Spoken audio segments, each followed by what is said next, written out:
All right, welcome back. I am very excited to be with James McClaren. He is going to be talking about data-driven CEO succession. I mean, this is a top priority of CHROs forever it's been. And now we have new ways in which to incorporate data to make sure that we have good candidates to take over the helm of organizations. So James, if you would, introduce yourself and we'll chat in, say, 35 minutes or so. Sound good? Sounds great. Thanks, Al. So, thanks everybody. So we're going to cover today is a data-driven system that we use in order to form boards around CEO succession. And at the end, also wrap this up with a bit of what's the role of the board in this kind of process, but importantly, what's the role of HR leadership and how can you partner with the board in order to become a key piece of this process. So, from New York, spent a lot of time in New York, have a funny accent, going to move quite quickly. I'm going to cover some concepts in this that you might find interesting, but we just, could maybe be presentations in their own right. Please feel free to capture anything you want to talk about because it'd be great to have some questions at the end. But for now, we'll get into it. So, introduction. I grew up in the organizational psychology field. I have did my first CEO succession assessment maybe 20 years ago. Worked sort of around the globe, lived in New York, lived in London, across a lot of industries. And nowadays I specialize in CEO assessment, coaching, CEO succession processes. Do some other things, board reviews, so you can see what Sterling Black's about. We do board reviews, we develop chairs, we do CEO succession, we do CEO development. We do work with executive teams, especially when it comes to trying to create better capability to develop towards the CEO role, but where CEO is the core focus of our business, we're boutique. But we do draw in quite a lot of people from the ecosystem, so we've got at least a dozen or so people working with us in different roles that help us with different types of assignments. So, look, the case for CEO succession, not all boards have formal processes they use for CEO succession. And even when they do have formal processes, not all have processes that are based on data. So there's a lot of different ways you can approach this. What's going to be under this particular presentation is a data system that we use.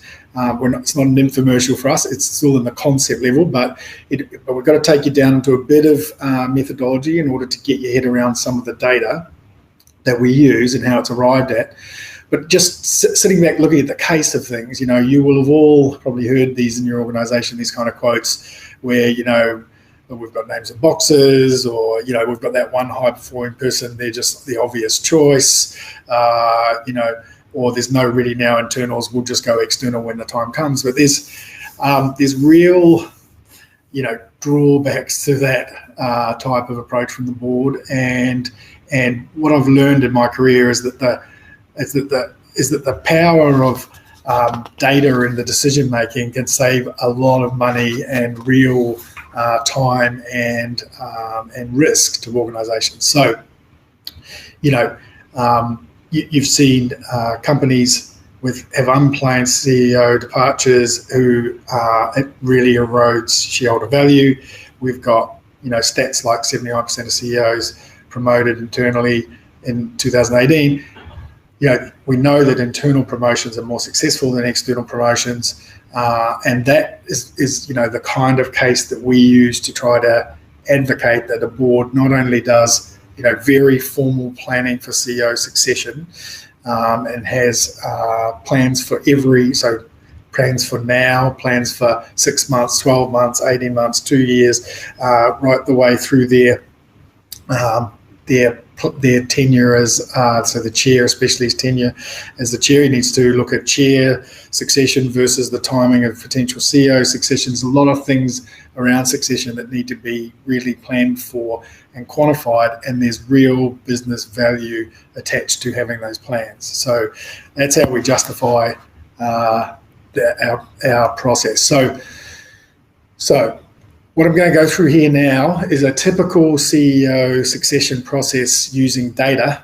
Like I said, we're going to hit some topics, especially in the middle of this, where we're going to dust through some things. So it hopefully engenders some questions for you, because later on I'm happy to explain it when we've got time, but can't go into everything because some of them take quite a lot of explanation.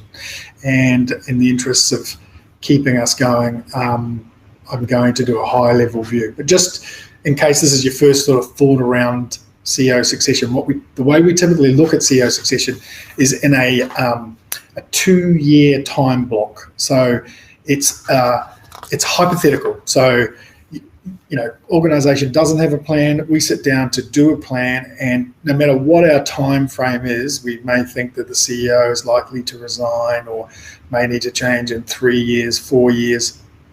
We look at it as a 2-year time block. And the reason it's 2 years is because that's the amount of time that it takes for us to take an executive who's competent and performing in the executive team and then get them through enough development in order to get them somewhere near ready now to take over a transition into CEO. And if you have a look at this, the sort of grey line up there, our stages, which I'll go through, first stage is to develop a success profile, assess and develop the individuals, and we'll do that by providing a development plan and then do check-ins, which I'll explain the data side of all that later. We implement blocks of coaching, usually 6-month blocks, often 3 of them over a 2-year time frame. And then we review with the board the data at different points. So after the initial assessment and then after our check-ins, we typically have talent review with the board, and that's where the board can take ownership of this process and monitor progress of the individual's development. Now, at about 12 months through the hypothetical 2-year block, we have the internal versus external decision. So basically the board going, do we have enough internal talent to cover the CEO transition? Do we want to, just as good due process, go external? Sometimes that's just a philosophy they want to use. So they'll go out, do a market map, look at the external market, just at the notional level, look at the external talent bench versus the internal talent bench. Or they may trigger a full search, go out and approach candidates, bring in candidate bench, and then compare apples with apples, internals and externals through a proper selection decision process, leading up to the final decision for transition. Either way, whether it's all internals, a bit of a look at the external market, or a full-blown internal versus external process, we use a really detailed underlying models and database assessment and recommendation process, which I'll show you, in order to compare all candidates, whether they just be an internal pool or mixed. So that's the sort of frame for it. It's very simplified, but just to give you an idea with the 24-month kind of time horizon. Now, of course, God forbid we could have a bus run over the current CEO, or they just resign out of the blue, and that might happen in 6 to 12 months' time. But at least we've got people identified. We know where they're at. We can make an informed decision at that point. We'll have already done a bit of a recommendation of, is there anybody who's close enough they could sit in and act in the role while we figured out what's going on, or are we potentially bringing someone from the board in to sit in the role, or any scenario that we think we have that best fits this, an interim solution while the final solution is arrived at, especially if we have to go to external market, which will take about 6 months. So that's the frame. Now, the key to this whole data integrity of the data is the actual model which the whole system runs upon.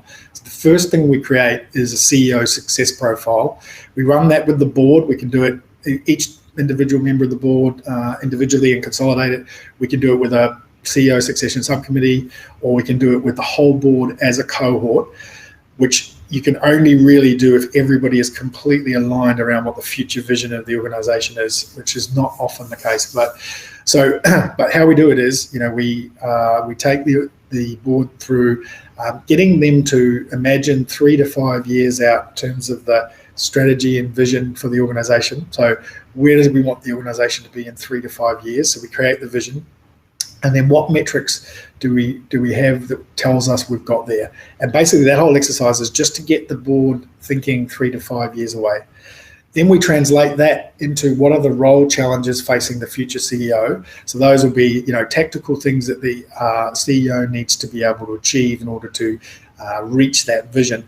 But those two things together give us the context. So make sure that everybody involved in the process, either individually, committee, or the board as a whole, has got their head firmly in 3 to 5 years away and isn't just looking at the role today, so that our entire decision process and our entire development process is tied to a future focus.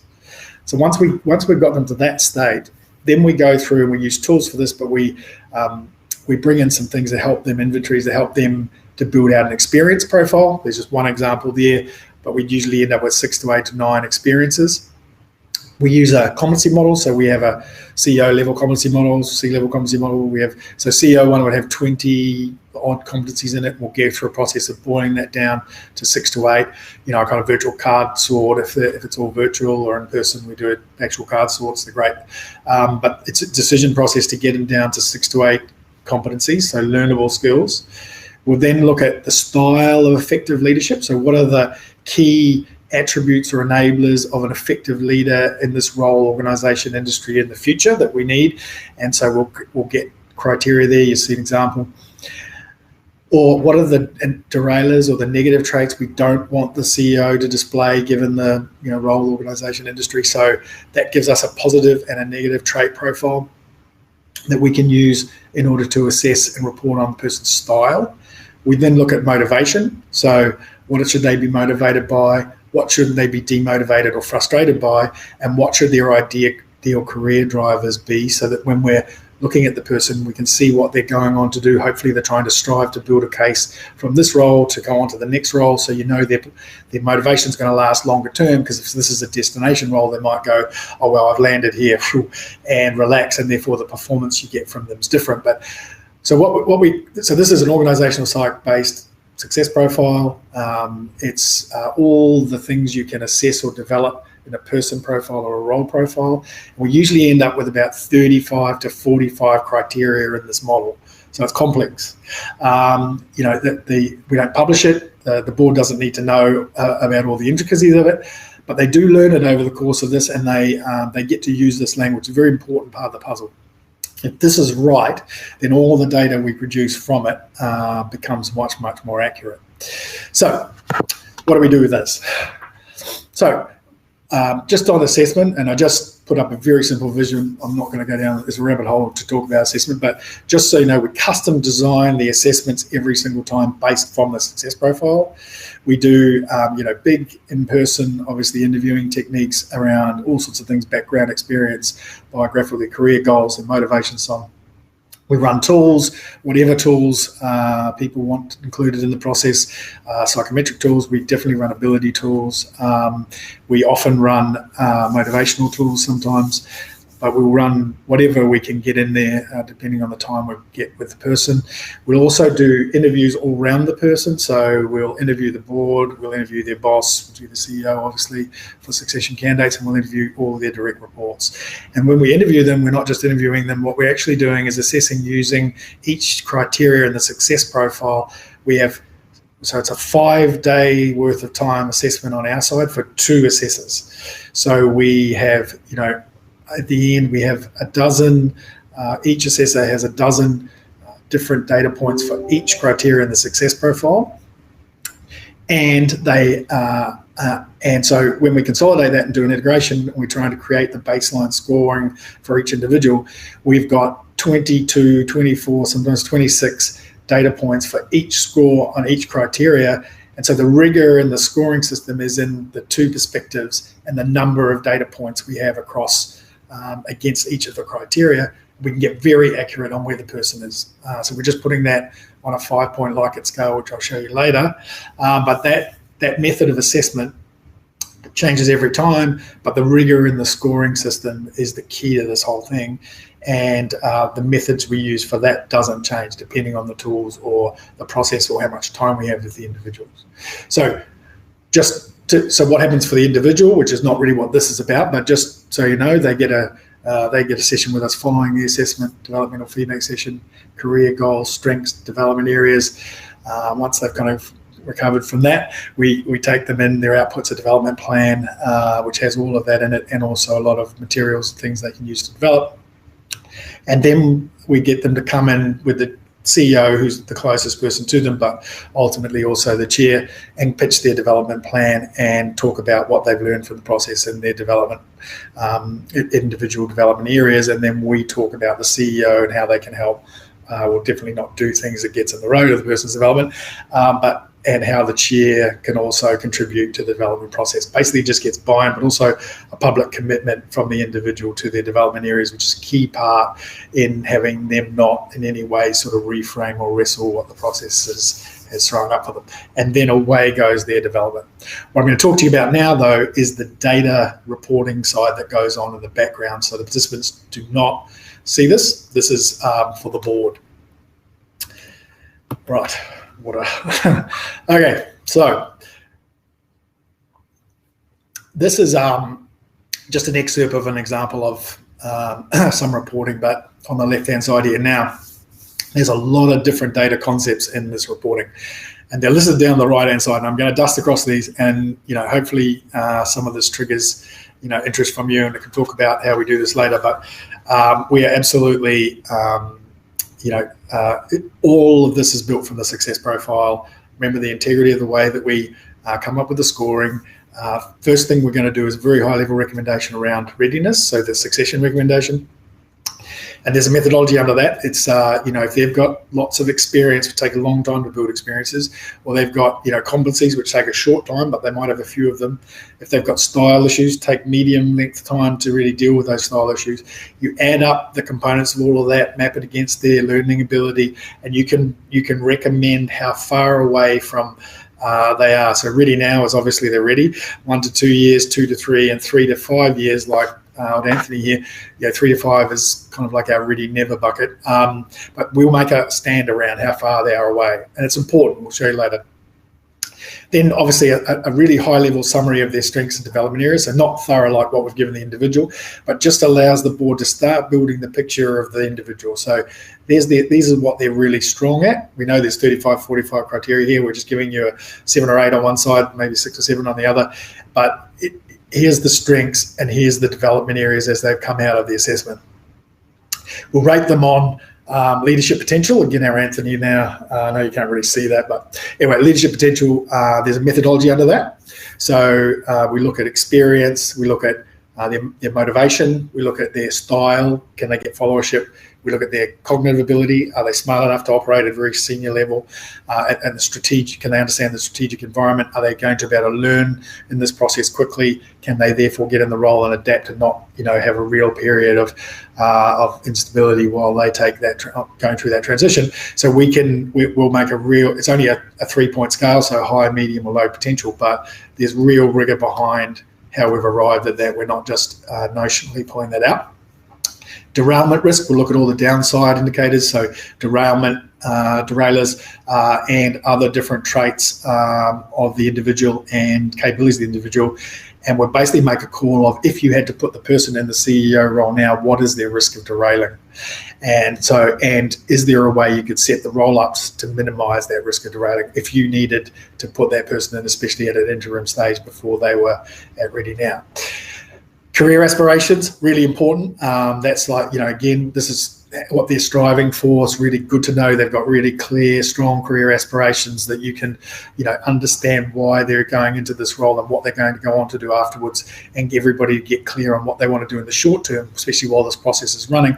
So that, especially if any of those aspirations align with really good development for that person, so we can expand them. The board can talk about how they might be able to engineer opportunities to do that.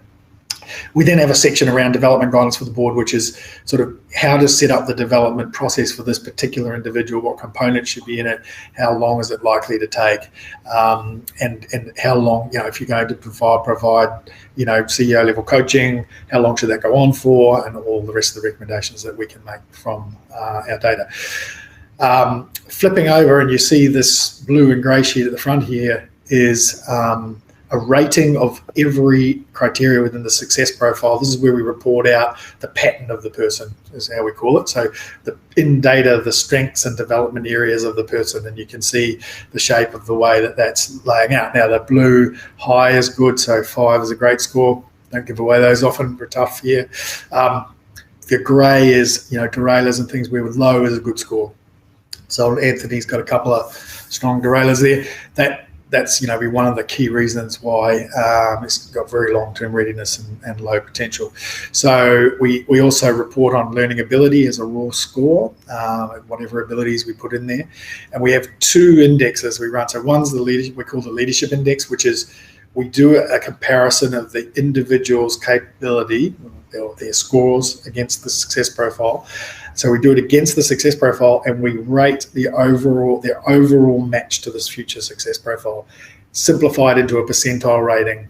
That allows us to stack the individuals. I'll show you later. But we also compare them to an external data set, which gives us an overall benchmark for CEO succession candidates. So the board can look at the comparative strength of this particular bench against our external set, which is the beginnings of them starting to think through how are they going to have this CEO role covered internally, or are we going to have to go externally to get a potential pool up and running? So that's, we're not making any decisions for people. We're just providing, as good an analysis as we can, grounded in as accurate a data as we've got. So, the leadership index or the one against the success profile is the one we favour for stacking, because it's really specific to the situation that the role and the organisation's in.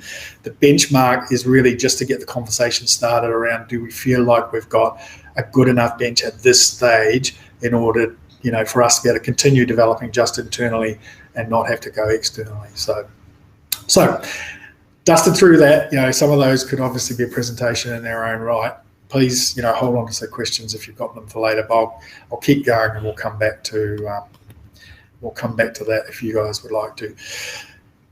Group data. So this is a real simplification just to show you, but we do quite a number of things with this if we get the chance to. But it's what's the key to it is we're basically we can take our cohort and consolidate the data and look at the strengths and collective development areas of the individuals in the process. Now, why is that useful? Well, from an HR perspective, for executive level development design, you're looking to do a executive team process.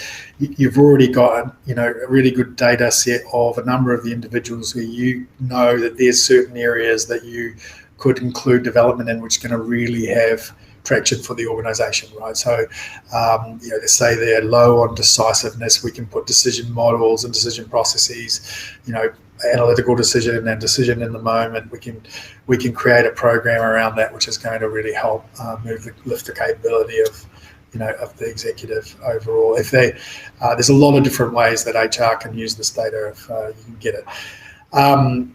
There's some cultural indicators. So there's just a couple of buckets here, but obviously it goes down for the full success profile. If you look at the traits, especially the positive traits and the derailer traits, if there's strong enablers or derailers, they can tell you a lot about the culture. Obviously if the leaders are great at listening and open to others' perspectives and really good interpersonally or EQ, they're likely to have good engagement scores and a highly engaged, motivated workforce because they're connecting well.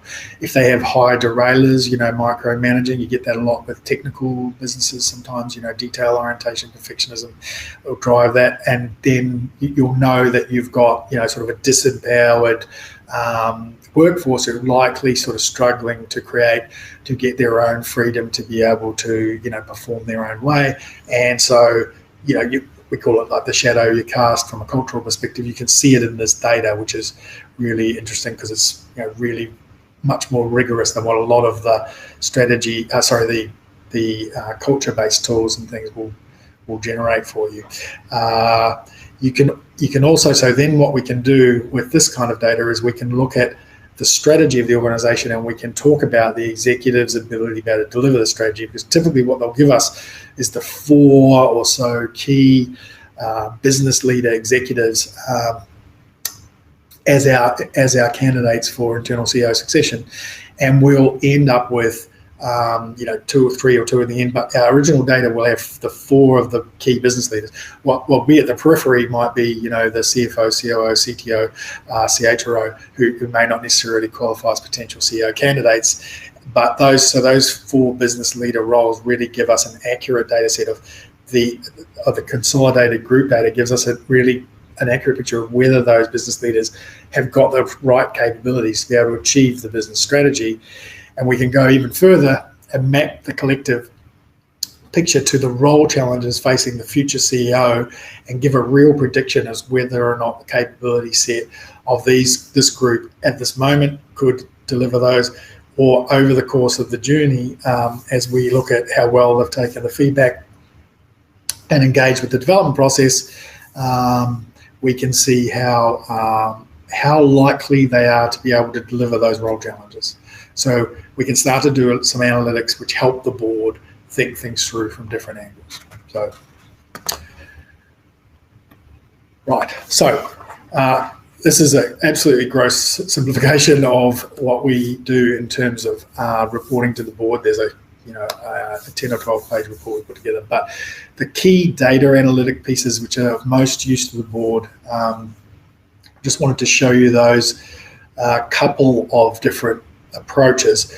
So these are, first thing is a stack rank. So we're putting a quantitative readiness recommendation, potential rating against our index, which you remember is the comparison of the individual's capability against our success profile.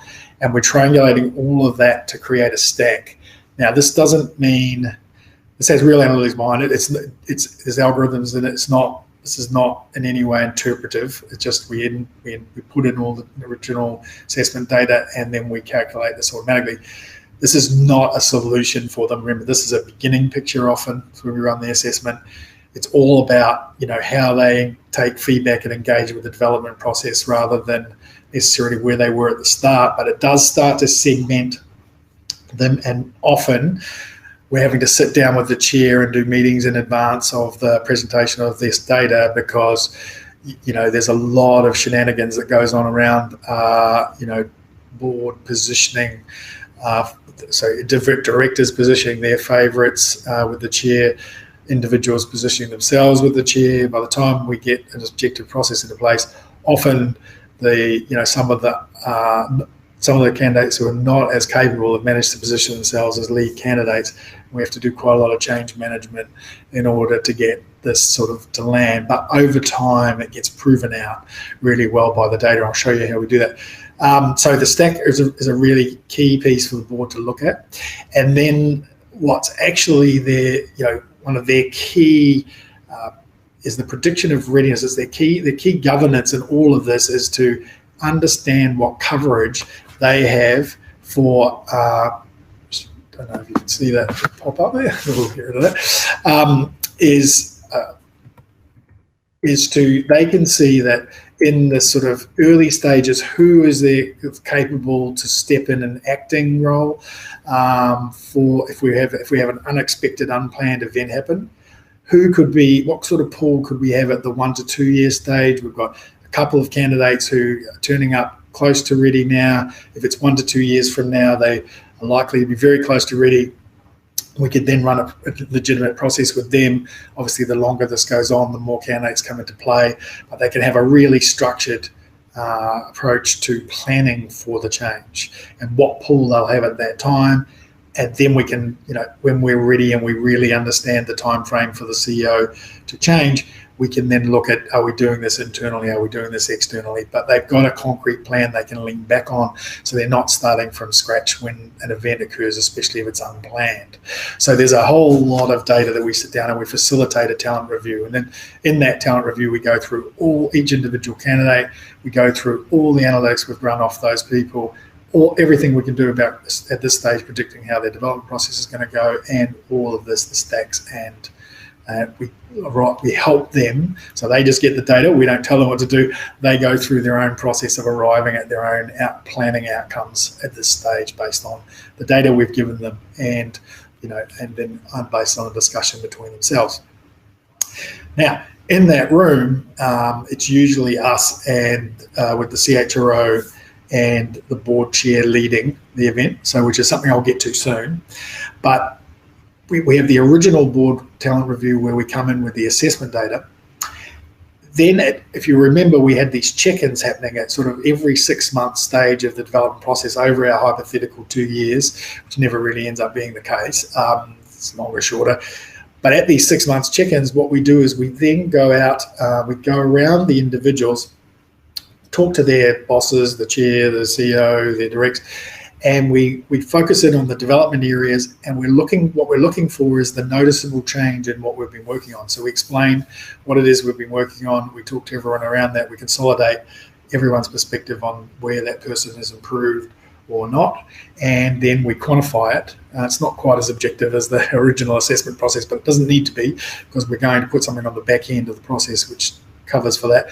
But it's great directionally in terms of where we're getting the progress, and we can then update the picture on readiness based on the traction. You can have somebody who started quite a long way away, but because their engagement to the development process is so good, that they've managed to move themselves along quite noticeably, and they start to come more and more into play based on that. But we do all the reporting with a data update on it. So what you see there is the blue is the original score that they had from the assessment, and grey is where they've managed to move the needle to now. Shows you the progress of the delta over time of the traction they've got in the development. So we do that for all of the development areas, and then we run the collective data again based on that, and we update all of the reporting to the board. So it's constantly monitored at roughly about 6 months stage. So that's got the board doing a 6-month talent review to manage CEO succession process and candidates, and then oversee just the development of the executives in case they can bring anyone else into play. So that's that. So there's a lot in there. So that system is is the data side of it, and I'd love to talk to you about that when we get an opportunity to. Just the final point I thought might be interesting to make is just the role of the board, and especially HR. There's a real role for HR in this process, which gets you into the boardroom. And I think if you really understand the role of what the board's doing and what they're trying to do, and then you can build your capability, it gives you a real opportunity to play a role that's very legitimate, which, as we know, as HR practitioners, is sometimes hard to do at the board level. So when you look at the board is trying to get a concrete plan for CEO transition by timeframe, and when we do reviews, we often find they don't have it as worked out as well as they think they have, or they have a plan that no one believes in, or they have some very strange attitudes to it all coming out of the chair or the board as a whole, which sort of derive from control of who goes into the role without having done really a lot of thought around the match between the person and their skills for the role. Boards need to have a concrete, granular plan for CEO succession and should use objective data for decision making. We know the results are going to be much, much more effective in terms of who ends up in the role and what they're capable of and what they're not, if you've done this kind of level of analysis and getting to know the candidates on the way through. Now, for HR, you've got a really good opportunity to be able to lead the CEO succession process in partnership with the chair. The chair can't go to the existing CEO for partnering this role. In fact, the existing CEO is only peripherally involved. It's really they rely on the CHRO to help run the CEO succession process and take a role in coordinating all the activities. It's often run out of the CHRO's office with all the scheduling and so on, involved in all of the ongoing development that's going on. It's a safe place for all the data to come into as well. They're very used to handling this kind of data, but it allows the CHRO to be able to get up and champion this process in partnership with the chair, gives them a really legitimate way to bring really valuable, credible data to the board and be involved in the decision making and become a trusted advisor to the chair and the board when it comes to the kind of most important talent decision that board's going to be on the hook to make. But also, what I've seen from my title working with CHROs is the really good behaviorally orientated CEO who wants to gets really interested in sort of how leadership development works, what good or bad behaviors look like, how you develop the individual behaviors as you go. When they can learn that picture, they can provide really good feedback. The best thing we can have in one of these processes is not, a candidate is putting on a great show whenever they're in front of the coach or the assessors or whenever they're, anywhere near the board. But what we want is somebody who's super engaged with their development plan, and both the CEO's involvement in their development and the CHRO, when they know there's constant eyes on their interactions and everybody knows what they're working on, then they're thinking about their development almost in every interaction all day, which obviously means that their development curve is much steeper if somebody's thinking about it sort of in the half an hour before they meet with a coach, or once a month, or whatever it is that they're meeting with their boss. So what we're trying to do is use the kind of interest and involvement from the CEO and the CHRO to put sort of pressure on the individuals to engage harder with their development. And then, of course, we've got our periodic reporting, which also acts as a pressure point, which they know that's coming up. They're going to strive in order to do better, in order to position themselves for the role. So that's it.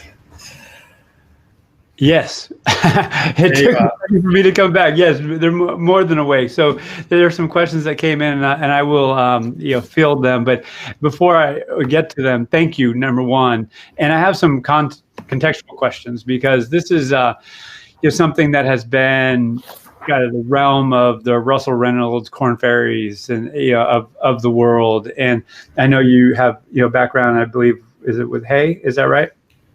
Oh, mate, I was PDI actually. So PDI, which was the in the org psych world, 600 PhDs was the real player in this, and then it's kind of been dissolved by Korn Ferry. But I was there. I was at Korn Ferry for a time. So the framing question is that succession planning at the CEO level has been kind of a black box for most, unless you are intimately involved in the process, what the heck's going on. Meanwhile, the world is moving really fast. We've been doing great work, everything from, psychometrics to econometrics to understanding, motivational theory and all of these factors which could positively influence selection criteria. Because as you probably know much better than me, how many CEOs come in and don't work out. And so there's great opportunity to improve the selection process. And obviously that is probably why you're doing what you're doing. So can you provide some context as to, where we have been over the, last 10, 20 years and where we are now? Because I just see this as, particularly for people analytics professionals, those who might not have been in the process before, even CHROs, I think there's so much more we can do and should be doing on behalf of the board so they can make better decisions. So, where have we been? And that brought us where we are now. Yeah, mate. So obviously I go back, 30, of course, quietly years. And so, we started out without really rigor in these processes for CEO succession at all. And when we did provide something, along with the maturity of the leadership industry, it started to be very much competency-based. And you'd have known the tiered competency models, and HR was comfortable with competencies. Leaders still don't. I don't know if they really understand it, but they were used to talking about it, and a lot of the search firms now even are still running competency-based models. What we found out, so I've worked with really technical organisations, and once we started to analyse what predicted effective leadership transitions, what we found was that competencies were the easiest things to learn. So, when we talk about the concept of readiness, we think about how long does it take you to effectively learn how to influence. You get shown what it is and you practice it and you get better, and how you develop other talent and these things. It's quite quick. We say in 3 to 6 months, so what we quickly learned was that, quickly over about maybe 10 years, we learned that that actually what was stopping people making effective transitions was either they didn't have the amount of experience needed to just have the playbook. Therefore, they go into the role, they don't know what to do, and their confidence drops. Everyone sees that, the pressure mount. That's where people derail. And you see that a lot with the transition to general manager in the middle and large corporates. I don't know how many of you are in the largest corporates, but you see that a lot because nobody puts, that was where the big hypo programs came from, because with no preparation, 45, 50% of people were just flaming out. Well, the same thing happens at this level, right? And so the experience was a big thing once we really thought about it. And then we brought in the style piece, because obviously if you're not concentrated on the style, if they've not got a great style to get followership, or they've got things about them that are slowing down, derailing, or, the organisation, then, that was going to put people off, changes the culture, big problems. That was where people get rejected like an organ, so if their motivation wasn't there, you can have all the skills and experience in the world, but if your motivation's not right, you're not driven, you don't perform. If you haven't got the cognitive ability to even operate at that level, you can sail the business off into, so there was real challenges that were outside of that. And so the sophistication came probably in the last, I'm going to say 5 to 10 years, but in a lot of cases, a lot of providers and a lot of organizations aren't there yet. So along with what's happening, in the middle of the house where you can automate a lot of the solutions, obviously things are getting much more analytical, and you're getting much more, you're getting much bigger data sets to be able to run sort of group level analytics with automated machinery. This is obviously still has to be, just by its nature, really high touch. And so it's time consuming, it's expensive, it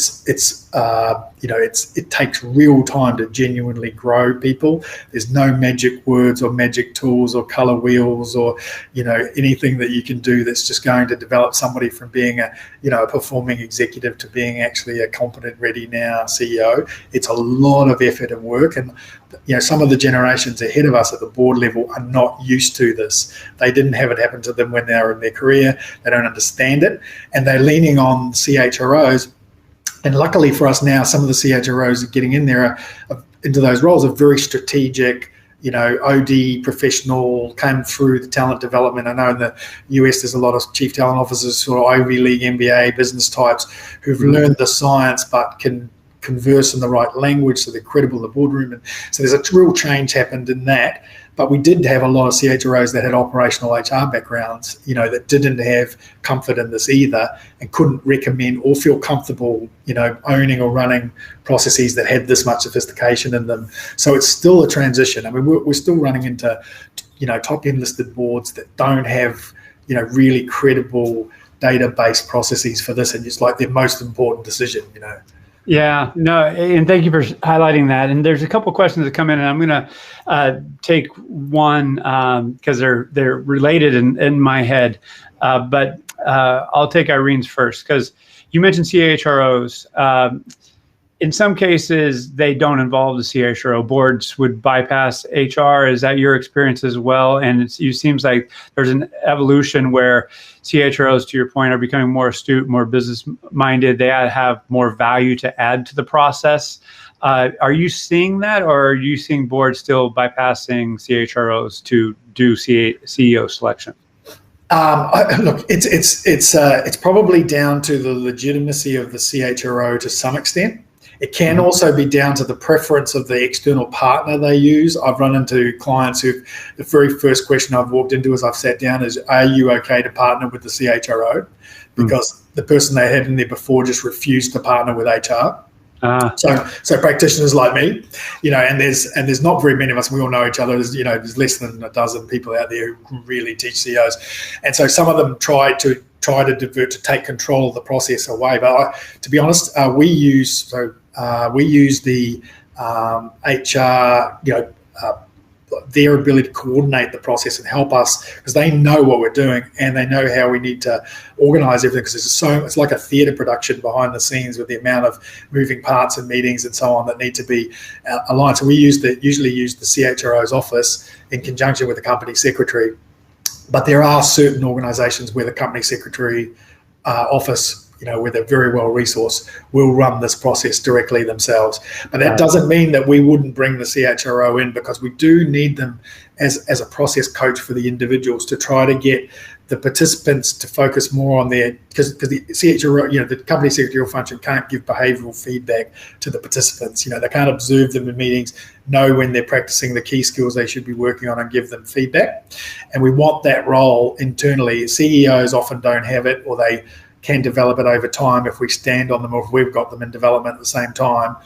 But often it's only the CHRO can play that role. And so we draw them in to play that role with us. Yeah. So there's a few directions I'd like to go. I have to choose one like a mature adult. So I'll choose this one. And it relates to Bridget's question. Is oftentimes there's a significant disconnect between the high potential programs within an organization and CEO succession. And oftentimes for good reason.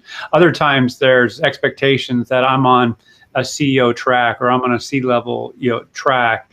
And there's misses, and then people get disappointed because they weren't considered. And so can you speak to that? Do you like to align the process that you're advocating deeper into your organization? Would you advocate that that's a healthy practice, if not a leading practice?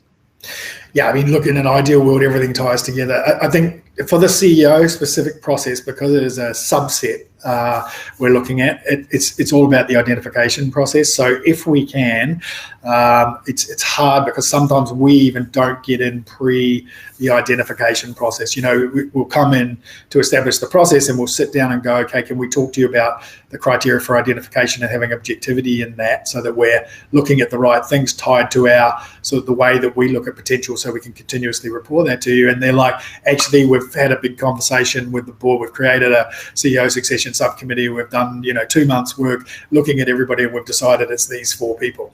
And so not much you can do about that. And often, depending on the kind of data, so often the high potential programs will be, with most of the big global players, they put most of their effort into that general manager level transition. You'll get 2-year-long, really quite elaborately designed things that produce some good data, but it's the transition to general manager. They'll have an individual process going on for transition to executive, which may or may not have science in it, and sometimes isn't even a formal process, and sometimes isn't actually producing objective data that they can review to base some of that identification decision from.